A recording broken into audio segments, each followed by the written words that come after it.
ఇవాళ ఈ నగరంలో కాలుష్యాన్ని వెదజల్లే వాహనాలన్నిటిని కూడా నిషేధించడం ద్వారా ప్రైవేట్ వాహనాలను నిషేధించే కంటే ప్రభుత్వంలో నడిచే హైదరాబాద్ నగరంలో outer ring road inside 2800 RTC బస్సులు ఉన్నాయి. మా పొన్నం ప్రభాకర్ గారి ఆస్తి. కానీ అవి డీజిల్తో నడిచి ఎంతో కాలుష్యాన్ని వెదజల్లుతున్నాయి.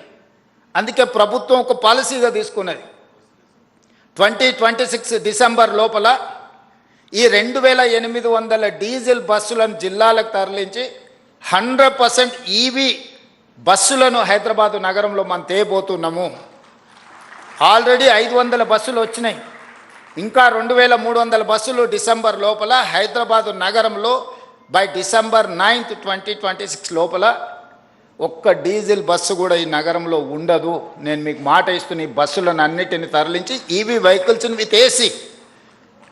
ఇది ముఖ్యంగా మహిళలకే ఉపయోగం. ఎందుకంటే ఉచితంగా బస్సులో ఒక ఏసీ ఈవీ వెహికల్లో కాలుష్యం లేని బస్సులో మీరు ప్రయాణించడానికి ఈరోజు తెలంగాణ ప్రభుత్వం ప్రయత్నం చేస్తుంది.